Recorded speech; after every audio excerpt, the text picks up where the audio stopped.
Hello. Hello. Hello. Hi there. Hello and welcome to this week's episode of the Football Times podcast with myself, RadioTimes.com sports editor Michael Potts, and I'm joined in the studio today by Mr. Lee Stobbs, BBC Match of the Day magazine's features editor. How are you doing, sir? I'm very good. Let's talk about all the football.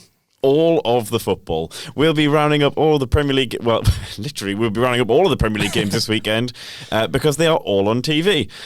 So we have the winter break coming up, which means that players get, you know, the extra 24 hours or 24 minutes or whatever it is, however long this break is, to not travel around the world.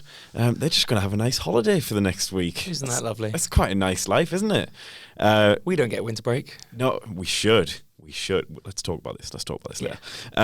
But yeah, so we have 4 games on TV in the Premier League this weekend, followed by the remainder of the game week, so 6 games next weekend. We'll just dive straight into it, shall we? And it's a bit of a mix-up this time. So Sky don't have all of the games this weekend as they would usually have the couple of Saturday games and Sunday games. We're starting off on BT Sport 1 at 12:30 on Saturday. It's Everton versus Crystal Palace. We'll take a look at Everton first, I think. 4 games unbeaten, showing a bit of character against Watford, coming back to win that one. They're starting to put some form together. Ancelotti has definitely started to work his magic. He's kind of turned defeats into draws. Yeah, he's got a couple of wins as well, but I think now the key is to try and switch that mentality from just being hard to beat now to a winning mentality. They've got to try and actually win the games. So they're looking harder to beat, but they've got to stop picking up 3 points each time now. Absolutely. Yeah, you feel like they've got that platform now, which they just didn't have before. It was either they would, win a game or lose a game. It was very extremes, I think. Exactly. Yeah. Whereas now, let's say they're putting a few draws on the board, which it's not going to get many pulses racing, but yeah, Ancelotti doing the business. Stability. Yeah, it's what we need, what they need, isn't it? 9th on the table, 4 points off 5th. On the flip side, they're only 3 points ahead of Palace, who they're playing here, in 14th, so it could all change very quickly. I mean, that's just such a sign of how close this Premier League season is. Yeah, it's all the way up to is it like 11th, where anyone could kind of drop? I think you expect teams like Arsenal to obviously get out of it, but yeah, it only takes a few losses and suddenly you're right in it. That sounded like a nervous Arsenal fan there. I'm always a nervous Arsenal fan, always. Got a nice little Arsenal stat later on. Okay. It's not a nice one. I'm scared. It's not a nice one at all. So Everton, let's say they've turned down that bid for Richarlison, which was a bit of a... I don't think we've talked about Everton since that happened. I feel like we need to address this. Just a little bit late in the day, wasn't it? Like, Everton had no chance to even comprehend what the bid was, who it was for. It's just kind of so late and so much. But yeah, I don't know who's madder in that situation. Barcelona for offering that amount or Everton for turning it down. But yeah, I think it came to it being late in the day. So I actually feel like Everton kind of played a blinder with that in turning it down. I think they're pretty clever because we've seen how... as soon as he went for 40 million, you thought if he has one good season, this Barcelona bid's going to come in. And yet, Richarlison, for all he's had a good season, I still think there's more to come from Richarlison. Like consistent. I still don't see him as that consistent, maybe 15, 20 goal striker in the Premier League. So I reckon in another year's time, you could be looking at triple figures from him. You know what I mean? I think there's definitely more to come from him, but I just wonder whether that's going to be at Everton. I think he'll maybe just continue on sort of the same consistency level that he's at now. I think it will take a move to get him better, and I'm not sure. I personally don't think that Everton will get offered that amount again because I don't think he's going to score over 20 for Everton. I just can't see it personally. I think they should have taken it, but yeah, I think it was too late in the day. They couldn't possibly replace him at that time, so... Yeah, madness. And news today as well, the transfer window, I'm putting you on the spot here now, but the transfer window has now changed in the summer. So it's gone back to aligning with Europe, which is not something Britain has been doing very often these days. But we are going back to that level. No chance for Barcelona to ruin everybody's lives with a last-minute bid for Richarlison. Moving on to Crystal Palace, like we said there, a win for Palace here could take them up to 9th, up to joining Everton there. But you feel like that's going to be quite a tricky one this time round. 7 without a win in all competitions. Feels like the wheels are coming off a little bit with Palace. The kind of best thing about Palace has always been that they've been very hard to beat and they're quite sturdy, and they've kind of lost that now. They've they've just been scraping by with sort of one goal here and there in their actual wins. They've just got no consistent flow of creativity. And even Zaha, their best player, is fully off the boil. Only got 3 assists and 2 goals this season. I think I've mentioned him on a previous pod, but I just don't think he's kind of worth the hype I think he has got a lot of skill, but ultimately he doesn't deliver that much. Yeah. I mean, it was one of those, again, like we're saying with Richarlison, like, you've got to know when to sell. You've got to know when to sell, like, you feel like Zaha's maybe peaked in his value, and they probably could have taken a big fee from him in the summer. Obviously, that's hindsight now, and at the time you think, if they sell Zaha, they're finished. But they've actually done quite well without him being at absolute top form. But yeah, you feel like that defence, that sort of carried them through maybe the first couple of months, not quite what it was. They're just, even if it's just a goal or two, they're still leaking that, the difference that a prolific goal scorer would make at the other end of the pitch. So it's almost not surprising to see them sliding down that league. Prediction for this one? I can't see anything other than an Everton win. Yeah, I mean, I think if Everton want to be competitive the rest of the season, these are the games they have to put to bed. Moving on, later on Saturday, the 5:30 kickoff, which is also on BT Sport 1, it's Brighton versus Watford. And on paper, I can see why people may not be too thrilled by this as your Saturday evening game. But one win changes everything for both of these sides. It's so close. We've talked about, the mid-table being very close, but then you've got that little relegation pack at the bottom, and they're also so close. One win could flip the whole situation for both teams massively, and I think Brighton need this win so badly. They've had such a poor January. Watford at least had that little resurgence, but they've gone back to being a little bit unpredictable. But Brighton really need this win, otherwise they are fully in the relegation fight. I mean, they're only just above now anyway, but I think they need this win more than ever. I mean, you think Brighton sort of, they're top of the bottom, if that makes sense? In this little mini league, there's a bit of a gap between them and the next side up. And one win can pretty much, I think it takes them up to 29 points, and then you've got 13 games to go, 12 games to go after that, and all of a sudden it seems very realistic to survive. It seems very easy to survive from that point. But as we've seen, they can't stitch a win together from anywhere right now. I think their fans have got reasons to be optimistic, though. I think they play good football. I think Graham Potter's got them playing well. I think their last 2 games they've taken 19 shots and 21 shots, so they're creating chances. They're just not being clinical enough. I think they've got reasons to be optimistic. I think they'll get out of it. I think they're playing a good style, and I think that's enough. Yeah, I agree. They're playing nice football, but obviously we've got to that time of season again. 6 pointers. In case of emergency, break glass. Glenn Murray is there. I feel like it happens like clockwork. There is always a time when Brighton think, you know what, we've got Glenn Murray. Let's just crack him out. Guy. Yeah, that guy. And then everybody's like, get him in the fantasy team. Every single year, the Glenn Murray run. But that's what they need. I mean, they've got more play up front, and they've had a few goals from elsewhere, but they just need that one player to kill games off. And the stat, my Arsenal stat. Oh God! Can't believe Brighton have won as many games as Arsenal this year. Is it 6? Isn't it? 6 games. Yeah, 6 games. I can't believe we've only won 6. Well, actually, no, I can believe we've only won 6 games. But we just love a draw. It's the joint 3rd lowest total of wins in the Premier League. Right. Sorry to make your life miserable right now, but I feel like this is something I found we interesting. We are a team in transition. Oh, yeah, okay. That's the line. That's the one. Yeah, no more of that. We'll come back to Arsenal next week when they're on TV and you are not in the studio, so I can be as mean as I like. Get me out of here. Moving on to Watford, like you said, they had that phenomenal run with Pearson when he came in. You feel like they've maybe settled back down to their level now. I wonder if I'm trying to put my finger on how a team can go like that from winning however many games in a row to suddenly they're on this losing run or winless run. And I just wonder whether, I don't want to just sound lazy in saying this, but tiredness is playing a part here. They've obviously gone so full on into all those games, and they're an aggressive big team who throw themselves around. And since the big win against Bournemouth last month, they've drawn against Spurs, lost to Villa, lost to Tranmere. And that was 2 days later or whatever it was after the original replay. They travelled to Tranmere and didn't actually play the game, came all the way back, went back to play it, came back. They played Everton all in the space of a couple of weeks. That's going to take the toll, take the toll on those players. We hear a lot from Klopp about fatigue, but those Watford players must be feeling it. I would completely agree, and there's absolutely no getting away from the fact that Watford have just been poor this season. I think they're very lucky that there's been so many teams that have been poor, and there's still a way out of it for them. I think Big Nige, as we like to call him on Big this podcast, Yeah. that is the best thing about Watford this season, by the way. Yeah. Big Nige, Big just calling him Nige. that. Yeah, his sort of arrival and the resurgence kind of coincided with Chalobah getting back in the team and Sarr coming into form and into that starting lineup. And over the past 2 games, which they've both lost, Chalobah's been out of the team with an injury and so has Sarr, but they're both returning for the next game.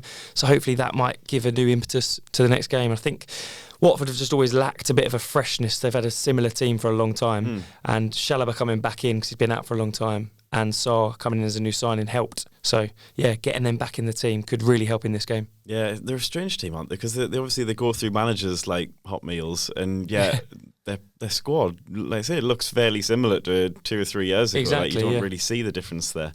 Prediction for this one? I've gone for a draw. I've gone score draw, so I'm seeing a 2-2 draw here. Bit frantic, bit last minute.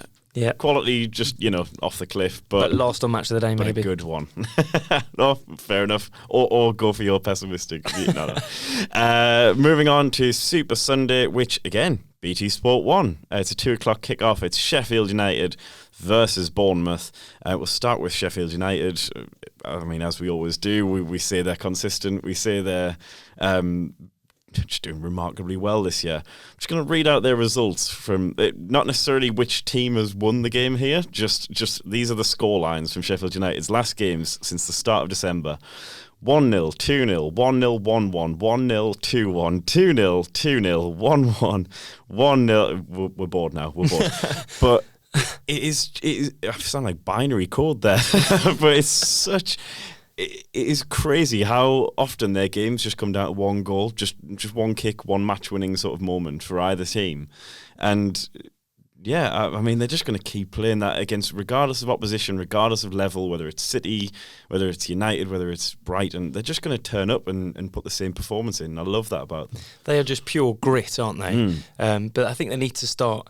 I mean, they've kind of cemented their place in the Premier League now. They're a fully bona fide Premier League team. They're in a good position. They're very stable, and I think they now need to to take it up a level. Maybe next season, maybe not now. They need to start wowing teams, and I think they've been backed in the transfer window. They bought Zivkovic, who's signed for 22 million, and he could come in. He scored 15 this season so far. He was a Football Manager wonder kid for me when he was about 18. Fired me to titles with Everton. Anyway, yeah. Well, maybe he'll do this for the Blades.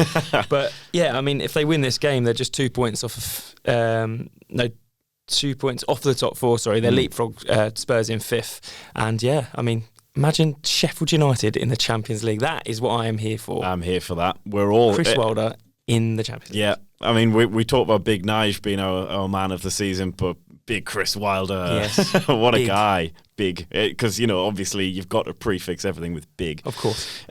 Sander Berge as well on their transfer dealings. 21-year-old, £20 million, 6'3" defensive midfielder. And you just think that's such a good. This is based on not seeing him play regularly. I'm not a big, huge Sander Berge enthusiast, but yet that's the sort of player who, if he can back up that transfer fee now, then they've got themselves like an asset on their hands there. Exactly, yeah. Like we've seen it with people like Tielemans is sort of what it reminds me of a little bit, where he's played a bit of football quite young and come across with a bit of pedigree, a bit of experience sort of thing. And like I say, he's not necessarily the front man, the ultimate goal scorer. He's not necessarily the big centre-back, but just slotting him, plugging him right into that midfield, I don't know, get an extra 5% out of the players around him. I don't know if I'm just speaking gibberish now, but no, I think it's really good. I think they're making the right type of signings. Yeah, like I think that's what Liverpool have done over the years, and even Leicester. They're not just spending for spending's sake. They're building on what's already very good and kind of building for the future even more so. Yeah, as opposed to people like Villa maybe, where they've spent massive money on a massive quantity of players. It's nice just watching them sort of slot that one extra bit of quality in. I think it's Lundstram missing out at the minute. Yeah, which is a shame because he's done well this season, especially for my fantasy football team. Yeah, precisely. But yeah. Yeah, interesting. Moving on to Bournemouth, in sort of direct contrast, really. Not really building on the platform that they've created and having a poor season so far. but they're starting to turn things around. Slowly starting to pick it up. But I think this kind of proves just how important Callum Wilson is. His last goal was a couple of weeks ago, but before that, his last goal was in September.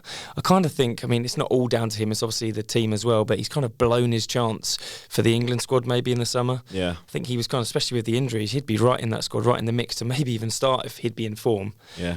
Good job I didn't write a comment piece at the start of the season about why Callum Wilson can be England's secret weapon at on radiotimes.com now. You write one comment piece and it all just goes. It's always the way. Yeah. Oh well. But yeah, I agree that when Wilson turns up, when Wilson plays, Bournemouth generally do well. They're being carried along by his goals in the past, and now they've dried up. You do worry for them a little bit. I guess on the up for Bournemouth is that the wins that they have got, 2 wins in a row now, against Brighton, Villa. That in themselves, you mentioned earlier, like the 6-pointers coming up, but that's kind of what it is. Like if you're beating Man City or a shock win against a big team, that's great for your points tally, but it's instantly wiped out if Watford beat someone else around them, The fact that Bournemouth are actually getting results against those teams around them is massive. I had a look sort of if they'd lost both of those games, if the other teams, if Brighton and Villa had both won, Bournemouth would be 4 points deep into the relegation zone, 8 points off 16th. Wow. And yet, as it stands now, they're very much in the mix. They're still in danger, but they're very much in the mix to keep themselves up. I don't think anyone envisaged Bournemouth kind of slipping down this far. But they've just got to win these games around them. To be fair, no, Sheffield United done very well. They're going to find this game very hard. If I was the Bournemouth manager, I'd kind of write this game off. I think Sheffield United are that strong. Yeah. They've just got to focus on winning the games around them. Absolutely. Prediction? I am going for a Sheffield United win. Interesting. I'm going for a draw. I'm going for another sort of tight display. But I just feel like if Bournemouth have kicked into survival mode, let's hope for them. Giving them a little bit of a glimmer there. And moving on to the final game of the weekend, the fourth and final game of the Premier League action in the weekend. It's Manchester City versus West Ham. It's a 4:30 kickoff on Sky Sports Premier League and main event. Manchester City, they are a baffling team. What's going wrong there? What's Guardiola not getting right at that club? I just think they're in a very weird position at the moment. Man City are used to being one of the best teams in the world, if not the best, over the past 3 or 4 years. And at the moment, they have kind of no incentive in the league to drive on. They can't win the league. They're comfortably in the top 4. So he's trying to motivate these same players that have given so much to him over the years with no incentive, with no real motivation. So I think that's why maybe they're just fading a little bit in the league. If I was Pep, I would be fully putting all my eggs in the Champions League basket. That's why they're favourites for that competition. I think that's why they just need to go for that now. I was going to say, weirdly, they could still end this year. I think if you'd offered a City fan at the start of the year, finish second and win the Champions League, I'm thinking you'd probably take that. I think they would. No disrespect to the Premier League competition, but Europe's the one they've wanted for years now. Exactly. The fans, the owners, is what they all want, right? Absolutely. Maybe missing Raheem Sterling a little bit. Obviously, he's gone dry in recent months. He's injured now. 7 games without a goal or assist. Hasn't got an assist for City in all competitions since dismantling Atlanta, 22nd of October. Is there a reason behind that, do you think? Have you seen much of City recently that sort of indicates what's going on there? Or is this just a case of, I don't know, was Sterling playing way above his weight, punching above his weight last year? I don't know. I think he's playing fine, to be honest. He's still getting chances, he's still creating. I just think all players sometimes have a sort of period where they're not as prolific. There's only 2 players in the world over the past sort of 10 years that have really kept that level, and that's Messi and Ronaldo. Every sort of top player isn't that consistent all the time. You're going to have periods, and I think this is just his one. Absolutely. And I think I mentioned before about, obviously you've got Fernandinho and David Silva, sort of leader figures there, aren't there? And you've sort of alluded there, maybe with not as much of an incentive to play for, you kind of need those experienced characters to sort of say, every game still worth winning in a sense. I don't know. I just think it's an interesting situation for them. They've got to replace them well. They've got to buy in, a captain, a leader. Sounding like a John Terry fan, a captain, leader, legend, but you've got to... I was waiting for legend then. Yeah, there we go. Because the closest thing they've got to a leader is currently managing Anderlecht. You know what I mean? It's a tricky one that City find themselves in. Not a million miles off, but yeah, work to be done. And speaking of work to be done, wow, West Ham United. The Hammers. Oh my goodness! Like, they might be going down. They the might amount be going of down. money they have spent, and they might actually be going down. What do you make of that whole situation, I guess? I think their squad is definitely good enough to stay in the Premier League. There's no doubt about that. But I think it's just all the circus around West Ham. You can never quite get away from the circus. For a start, someone close to David Gold has got to change his Twitter password. He is not good for that platform. He keeps liking the most ridiculous tweets, calling fans morons, things like that. That doesn't help. He should know that. So, yeah, get that changed immediately. But in terms of their squad, I think they've got a good squad. They can stay up. They've got Jared Bowen, top goal scorer in the Championship since the start of last season. He can definitely bring them a spark. So I think there's hope, but it's just the circus around him. Yeah, he was a bit of an all-action hero, Jared Bowen, actually, for Hull. I've been watching his stats just going up and up and up, goals and assists, a bit of everything. So a lot of weight on his shoulders. We'll come on to him in a little while. We're going to speak about fantasy Premier League tips. The whole protest, though, around West Ham, this is probably controversial. I feel a little bit of sympathy for both parties in this, because I think that ultimately the fans are the bread and butter of your football club and they deserve better than what they're being served up. Very simply, put that on the table. It's just tricky because Gold and Sullivan, they're not sort of Mike Ashley pulling the purse strings and let the club rot. Like, they've spent eye-watering amounts of money on that club. And I think the Olympic Stadium, obviously that's not worked out well for them in the end, but you can kind of see the logic. Like, if somebody offers you a stadium that good, that impressive, that close to home, for peanuts, basically nothing. Yeah. Like, you take that and that chance to become sort of London's club, perhaps, like, I think you've almost got to take that. So I feel a little bit of sympathy on that front. And I think if you had a good team, I think people get over the stadium idea. It's just the sheer wastage, I think, is what's probably got people more than the actual, any lack of spending. Just signing people like Wilshere and Carroll, like, with obvious, we see now, like, the obvious West Ham signings, like players who have shown something in the past, have a reputation, but they are so deeply flawed that why would you touch them? Of course West Ham are going to sign them. Yeah. I don't know, I feel slightly sorry for them in the sense that they have spent money and just not got any return for it, but at the same time, like I say, these silly circus things on Twitter, liking posts, and I think they banned a guy, wasn't it? He was waving the flag with the protest T-shirt, and so it's just so many PR nightmares for them. And yeah, it's just a sorry state all round, really. I still think they can stay up, but yeah, they're going to have to rely on those big money signings who they've put the faith on to actually show up in the last few weeks of the season. And the good thing about football is you're only one win away from getting away from a little bit of a crisis. So if they could just get a few wins on the board, then kind of that stuff kind of gets silenced. But the things that you touch on there, it all comes down to judgment, doesn't it? Like with transfers, you can't get every transfer right. If every club got every transfer right, it'd be a very competitive league. Everyone would be at the top. You're going to get some wrong, but you're right when you say there is a West Ham signing. I've always seen someone like Daniel Sturridge as a West Ham signing. Yeah.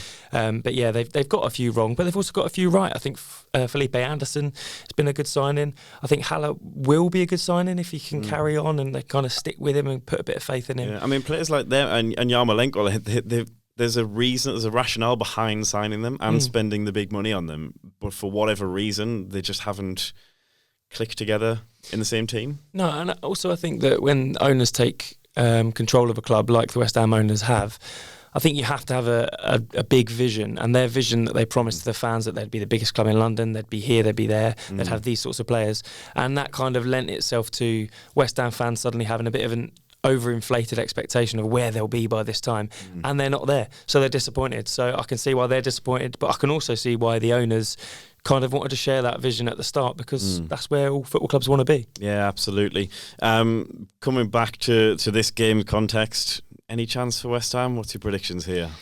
I think they could cause Man City some problems, but I just think with Man City at home, I can't see them losing, to be honest. You would think a backlash performance from City here could be a high one actually as well. Sterling's probably going to get 4 now. We've said precisely. Moving on to fantasy Premier League tips, and we thought we'd do something a little bit different today. So we obviously have a little raft of new signings available following the January transfer window. Got 4 late signings in the window who have been added. A couple of them have already had their debuts in the Premier League. Should we start with Stephen Bergwijn? If I pronounced that correctly. I think I have. I think you have. Yeah, Bergwijn. I've put here, get him in. Only 1.1% have actually selected him so far. Spurs have got some nice fixtures. He's a little bit costly, but because he had such a great start, I think he might gain some momentum. I don't think the plan, Tottenham's plan, was to put him straight in and keep playing him. But he did so well in the first game, got that goal, that I think he probably will be playing the next few games. So I'd say get him in. Yeah, it's a little bit like if it ain't broke, don't fix it in terms of Spurs lineup. So you would think he would probably play. Obviously, Kane's not in the picture, so they're going to look to probably rotate around and each take a turn up front sort of thing. You never know if that might fall to him, even if that's not his dedicated position. I'm going yes. In. Moving on. In fact, I'm going to come back to Odion Ighalo at the end, okay? But okay. Jared Bowen, West Ham. I have put not yet. So as I mentioned earlier, he's been the top goal scorer in the Championship since the start of last season.